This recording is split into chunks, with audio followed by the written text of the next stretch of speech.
Taupiri te moanga, Waikato te awa, ko Marilyn tēnei, kia ora.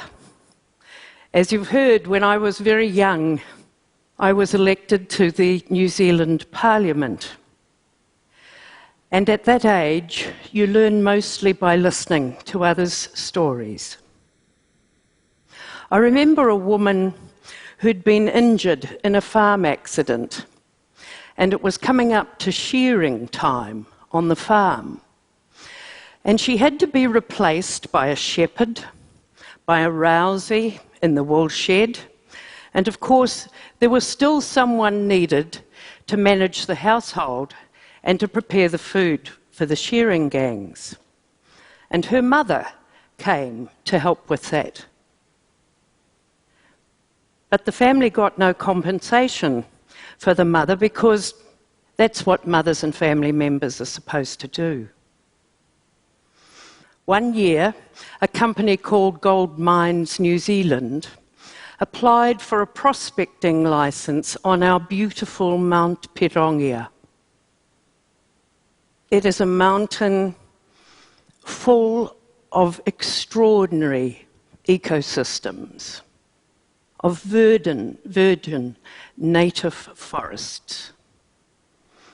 It produced oxygen, it was a carbon sink, it was a home for endangered species and for pollinating species in the farmland around. And the mining company put up this great economic prospectus that was about how much money could be made from mining our mountain, about all the growth and development that would show in New Zealand's budgetary forecasts. And we were just left with the language of all that we valued about our mountain. Fortunately, we stopped. And then I remembered a woman who had 3 children under 5, who was caring for our elderly parents, and nobody seemed to think that at some stage she might actually need some assistance with childcare because she wasn't in the paid workforce. And there began to be a pattern in all of these stories I was being told. And I started to ask enough questions to try and track to the core of this pattern of values that was part of all of these stories. And I found it in an economic formula called the gross domestic product, or the GDP.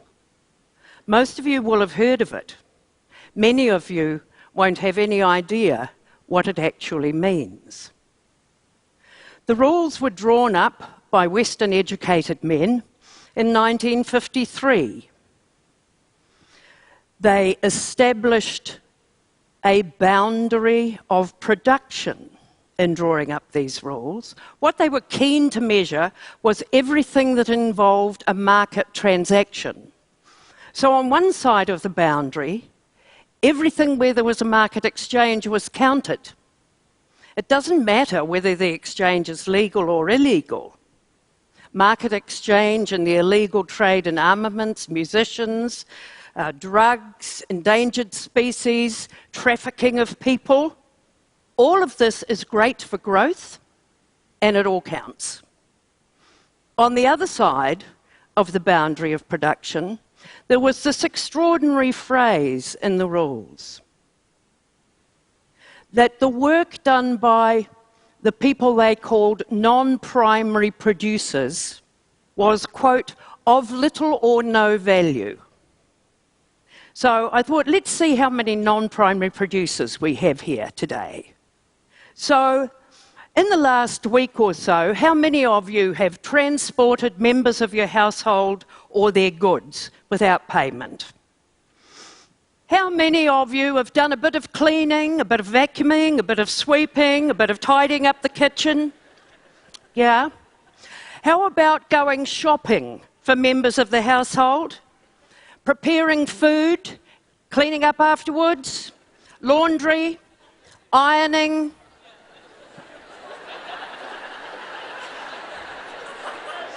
Well, as far as economics is concerned, you were at leisure.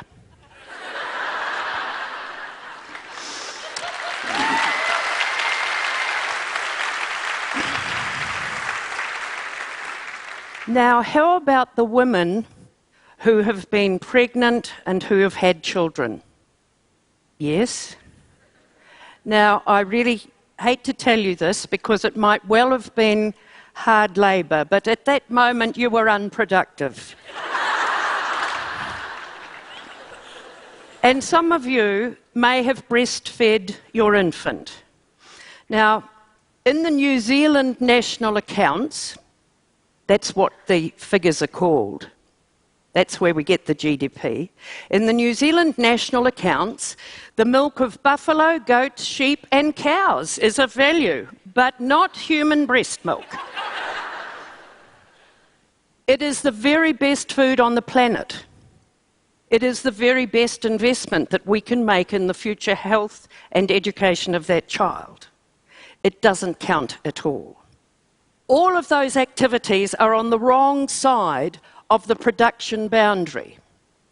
And something that's very important to know about this accounting framework, they call it accounts, but there's no debit side. We just keep market exchanges going and it's all good for growth. We're in Christchurch, where people have lived through a devastating natural disaster and recovered. And ever since that time, New Zealand has been told our growth figures are great because we're rebuilding Christchurch. Nothing was ever lost from the national accounting framework because of the loss of lives, the loss of land, the loss of buildings, the loss of special spaces. Now, it might also be becoming obvious to you that this boundary of production works in terms of our environment. When we're mining it, when we're deforesting, when we're deleting our environment, when we're fishing out our marine resources, legal or illegal, as long as market is exchanged, it's all good for growth. To leave our natural environment alone, to sustain it, to protect it, is apparently worth nothing. Now, how and what can we do about this? Well, I wrote first about it 30 years ago.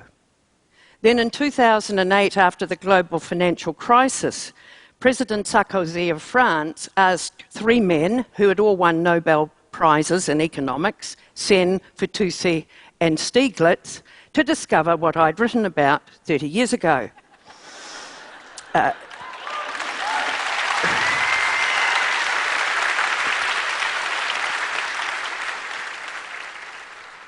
Relying on per capita GDP, relying on these growth figures, they said, doesn't appear to be the best way to proceed to make public policy. And I totally agree with them.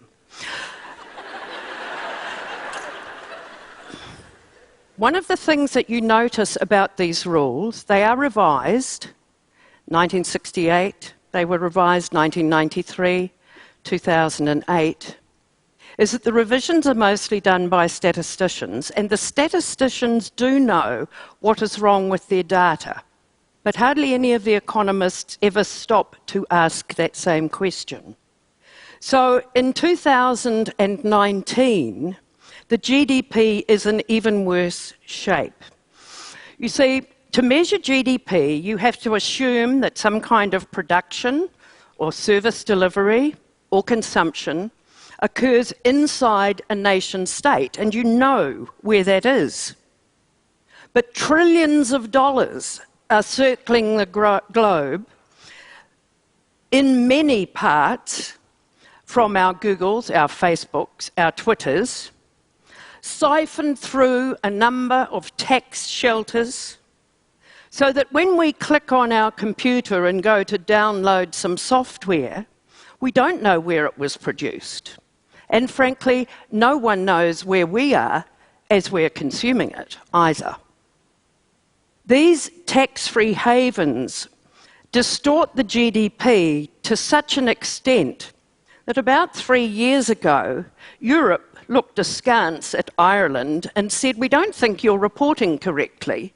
And in the next year, their GDP went up 35%. Now, all that work that you're doing when you were at leisure and unproductive, we can measure this, and we can measure this in time use surveys. When we look at the amount of time that's taken in the unpaid sector, what we find is that in almost every country where I've ever seen the data, it is the single largest sector of the nation's economy. In the last 3 years, for example, the UK statistician has declared that all of that unpaid work is the equivalent of all manufacturing and all retailing in the UK. In Australia, the single largest sector of Australia's economy is unpaid childcare. And the second largest sector is all the rest of the unpaid work, before banking and insurance and financial intermediation services clock in at the largest part of the market sector. Just last year, the Premier of the Victoria state of Australia declared that half of that state GDP was in fact the value of all the unpaid work. Now, as a policymaker, you cannot make good policy if the single largest sector of your nation's economy is not visible. You can't presume to know where the needs are. You can't locate time poverty.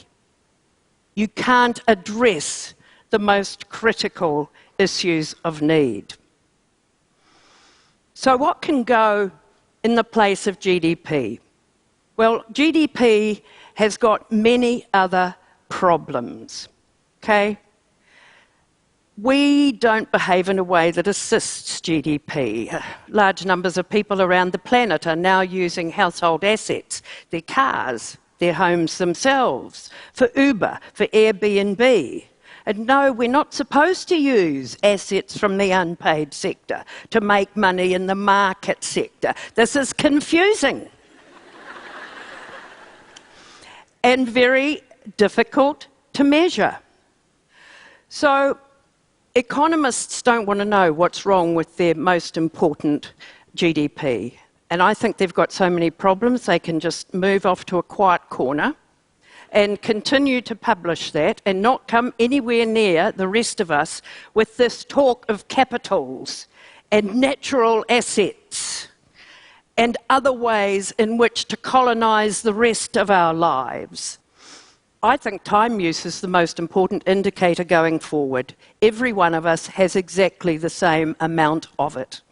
If there are going to be critical issues as we move forward, we need a solid database, because whatever we change away from the GDP, we're going to be stuck with it for about 50 years. And we need something that's solid and immutable and that everybody understands. Because if I put time use data in front of you, you'll immediately start nodding. You'll immediately start recognising what it means. And honestly, if I put the GDP data in front of you, a lot of you would prefer to leave for morning tea. We also need to be looking at the quality of our environment. As every year goes past, we get much better at measuring the devastation of it, of measuring how little we protect anymore. And yet, with climate change, we don't all have to be scientists to see, to feel, to know what is happening to our beautiful planet. We need, in this country, the paramountcy of what we can learn from kaitiakitanga, from whanangatanga, from what Māori who have been here for centuries can teach us. When you're in Parliament and you're not in an economist's frame of mind, you make decisions across a range of data. You look at the trade-offs. You think deeply about implications way beyond whether or not GDP is up or down. Economists want to turn everything into a monetary exchange, even time use data, so that they can carry on trying to decide whether GDP is up or down. That's not a great way to go. And others have said to me, Marilyn, why don't you just work on a system that includes all the unpaid work and the pregnancy and the birth and the lactation in the GDP? There's a very important moral and ethical answer to that, and it is that I do not want the most valuable things on earth, the things I treasure, sitting in an accounting framework that thinks that war is great for growth.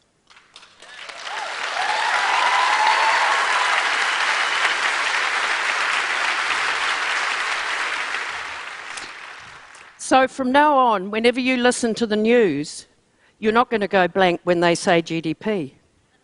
You're going to think, I know what they're talking about and it's not good. I know that there are alternatives.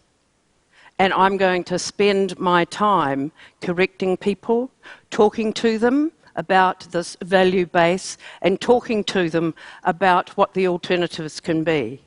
Because humankind and our planet need another way. Thank you.